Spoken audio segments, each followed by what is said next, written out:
Another enormous win against West Delaware in Manchester this past weekend. That makes 2 consecutive wins at Brown Field when you include last year's opening round playoff victory. A perennial football power in 3A, what do those wins at West Delaware say about the direction of our program here in DeWitt?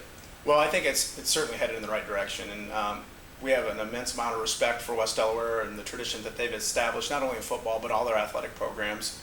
For our football program to go up there and get 2 back-to-back wins on the road in a tough environment says a lot about our kids, and I think that that's a testament to the hard work that they've put in. It's just nice to see that it's paying off and big wins. After dominating the first 2 quarters, the Sabers entered halftime up 34-6. West Delaware came out in the second half and really made a game of it. As a coach, what do you take away from this particular team when they were able to weather the storm, persevere, and come out with a win? It definitely was a tale of 2 halves last Friday night. I think it speaks volumes of our kids' perseverance, and I think that relates back to the work that they've put in. They've sacrificed a lot, a lot of early mornings and in the weight room and skill development workouts throughout the course of the summer.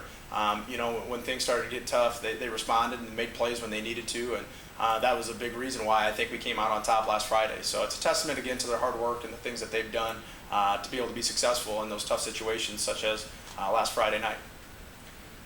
After looking at the game tape from last Friday, did anything in particular surprise you about how the Sabres played? Any plays or players that really stood out to you?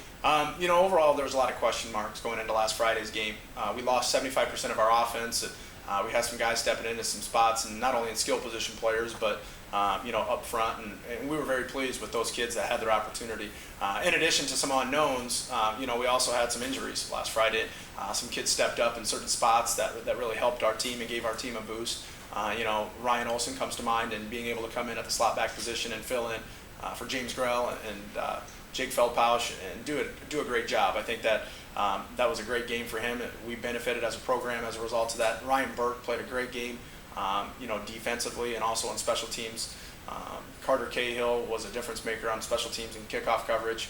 Garrett Jacobs was another individual that really stood out in regards to his performance, both offensively and defensively.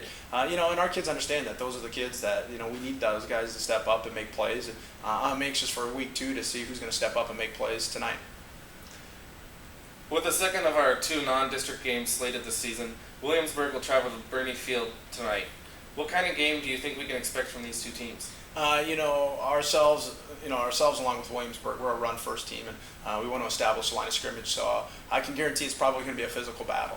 It really is. Whoever wins the war in the trenches, I think, is probably going to end up coming out on top. And we're excited about it. We've prepared diligently throughout the course of the week to play physical and play disciplined. I think that's what you're going to see.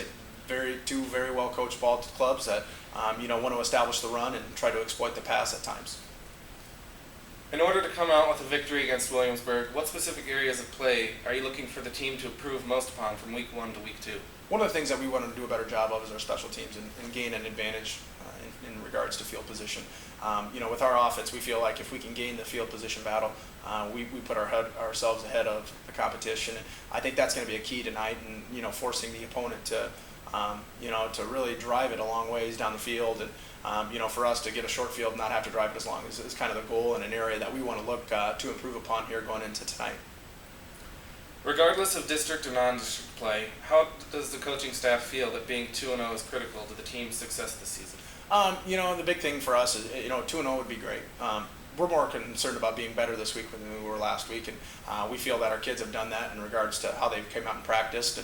And if we go out and execute at a high level, we believe that will kind of take care of itself. But the big thing is, and our focus has always been just weekly improvement. And the wins and the losses, they kind of take care of themselves. Obviously, last year we didn't start the season the way we wanted to, starting off 0-2, but we finished strong. So, we just want to be continually improving. We know that these first couple weeks we've got some great competition that we're facing, and our kids are well aware of that, and I think they're focused and determined and ready to come out and play hard tonight. Anything else you'd like to add? Looking forward again. It's nice. It's exciting to be, home week 2 here for our home opener, and excited to have the student body and our community behind us here as we, roll into 2013's football season.